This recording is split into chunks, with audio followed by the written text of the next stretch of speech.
Hello everyone, welcome to a new camper van video, and of course I have to begin with a massive apology. If you subscribed to my channel last year for our camper van renovations and build videos, then I am so sorry you've had to wait so long for an update and what we've been getting up to.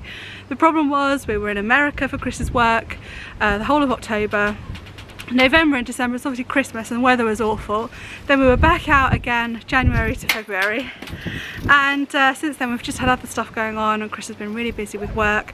But now we are at bank holiday, Easter weekend, so we've got 4 full days to continue with everything, and Chris is currently on the roof. He's about to drill a square for our first skylight. We're a bit nervous about it. We didn't know if we could get on the roof. We did actually contact someone else to do this, but they didn't get back to us, so we are doing it ourselves. I say we, also I mean Chris. I'm just handing him things. So when we went back into the camper van for the first time, which was just a couple of weeks ago, it seemed to be fairly watertight over the winter. It looked alright, but it had gone so mouldy, so there'd obviously been quite bad condensation. I've got a couple of clips of that. So yeah, I've started cleaning off the mould and I shall probably continue today. But yeah, we're all back to it, so I hope you enjoy the video, and here we go. So what I should have said in that introduction was what this video is going to be all about. So the next task, and the reason why we couldn't do it over winter, was actually because we were cutting holes in the roof for the skylight, for the fan, and we're also going to be getting the roof rack and the solar panel on the roof. So we got a Heki MIDI 2 roof light. It's the biggest one we could find that would fit on the ceiling, which we wanted the idea of the biggest one we could have over the bed to let in as much light as possible and be able to see out at night. We wanted the tinted windows, which the bus came with, but we did find it was a lot darker inside than we expected it to be, so that's why we went with the biggest one. And it's worked out really well. It has worked out really well. So to fit that, first thing we did was made a wooden frame the same size as the hole we were going to cut out. That's just to give us something to screw it to so that it can pull tight and clamp it to the roof. After that we got up on the roof, which was a bit of a task.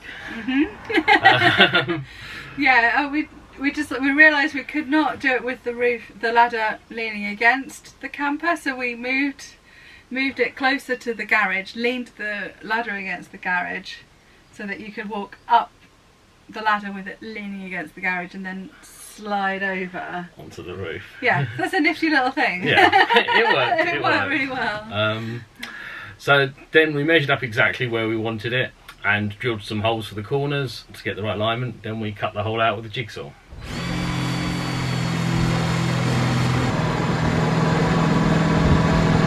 Okay.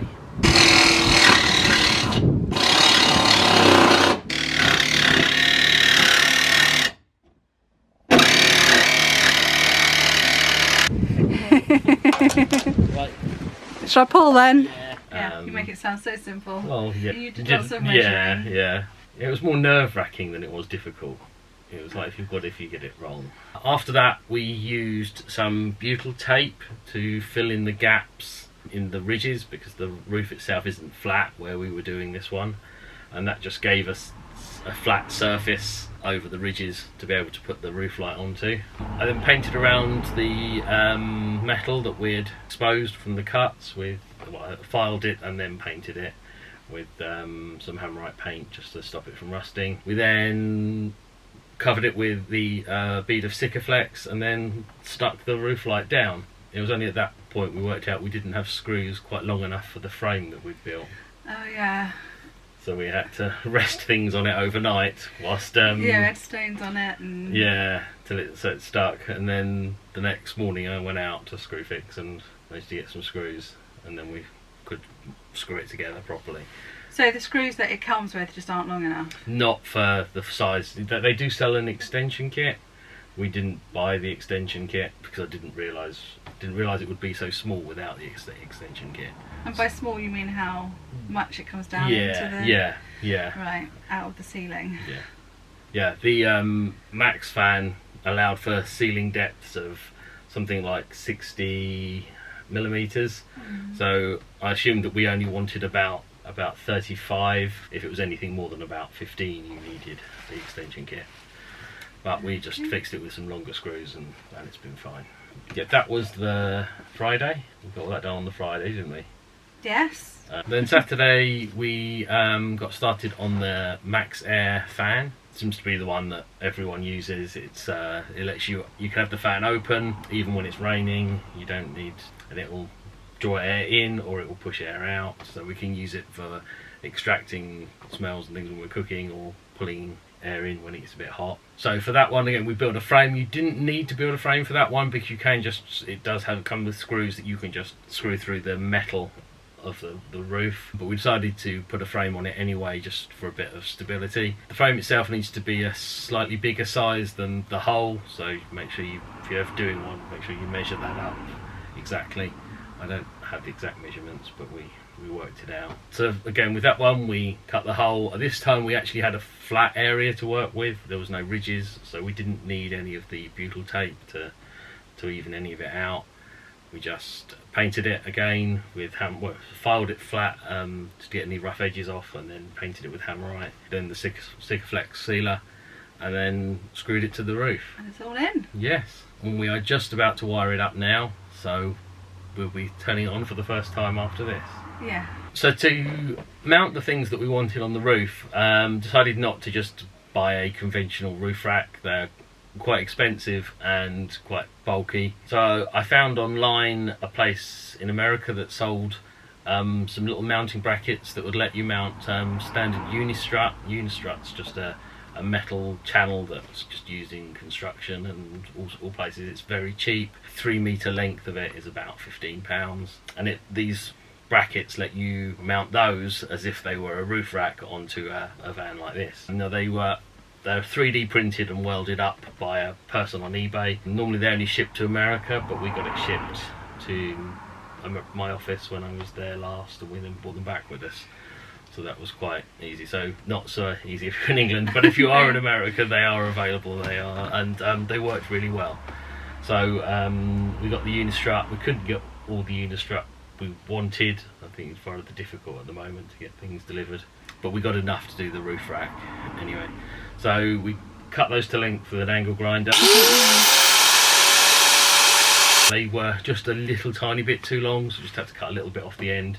Probably could have bolted them on just as 3 meter lengths on this medium wheelbase van, and they would have just overhung a little bit, but we decided we'd trim them down anyway, as we had the angle grinder here. Yeah, so we cut those to length and bolted those to the roof. You needed to make the holes bigger, didn't Oh you? yes, yeah. The holes that already came in. You can buy unistrut with holes already in it. Unfortunately, they did not quite line up with the points where the roof rack mountings were on the roof, so we had to make them slightly bigger. So the next thing we had to do was get the solar panel up there on top of the newly formed roof rack. Yes.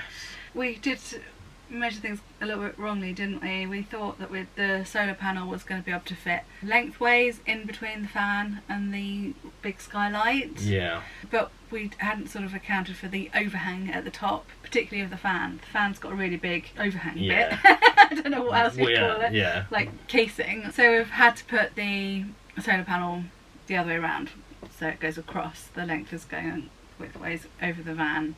So we'd wanted it all on one side. So the skylight is not centred, and nor is the fan, because on this side of the ceiling we were going to have storage, probably for my surfboard for when we go to Cornwall. So it just means for now that I think if we're taking your surfboard, we can rest it on top of the solar panel, because we've built the roof rack in a way to allow us to do that.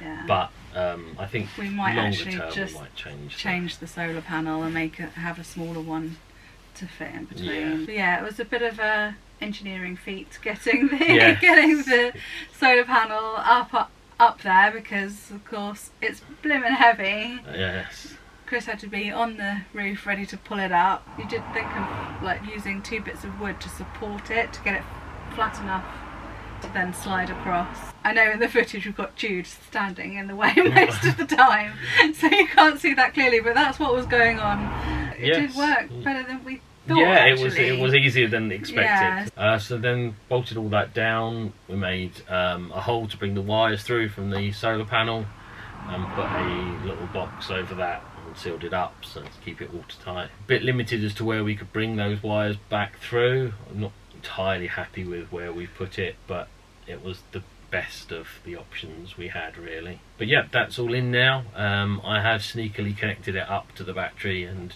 the charge controller just to check it's all okay, and it's all fine. So one of the next tasks will be to fit all of that properly. So that's the roof done. Yeah. Is everything to do with the roof done? Yes, unless we change the solar panel, there's nothing else to do on the outside of the roof. We have got to do the inside of the roof now. Yeah, so that will be next, isn't it? Insulating the roof. Yes. Yeah, I'm going to connect up some of these wires so that we know exactly where the lights are coming down, then insulate the roof. Then we need to decide what we're going to actually cover the roof in, which is still sort of we're still undecided. not quite sure what we're doing roof-wise yet. No.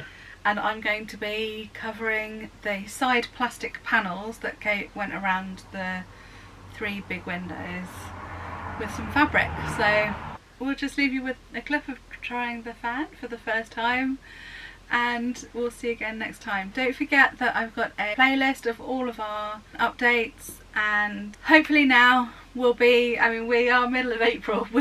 Last year we had planned on doing our first trip in April in this van, so hopefully now these updates will be on a much more regular basis. We're sort of back on a roll now, aren't we? Yeah.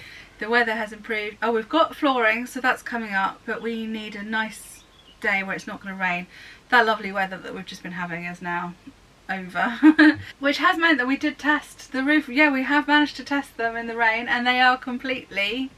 So far, fingers crossed, touch some wood. Waterproof. There's no leaks at all, and we've had downward rain and we've had sideways rain, and so far it's been fine. But yeah, so we need a nice day so we can clear everything out and do the floor. So that will probably be in the next video as well, will it? Yeah, if we get a nice day before that. Yeah. Do stick with us. We will be doing these updates more often now, and hopefully by the time the lockdown's over, we'll be ready to actually go away in it. Yeah, that'd be nice. That'd be nice, wouldn't it? If we could get it done by then. So if you're new here, please hit subscribe and the little bell notification. And if you've got friends who think might like this channel, please do send them a link. I'd really appreciate it. And we'll see you again next time. Thanks for watching. Bye.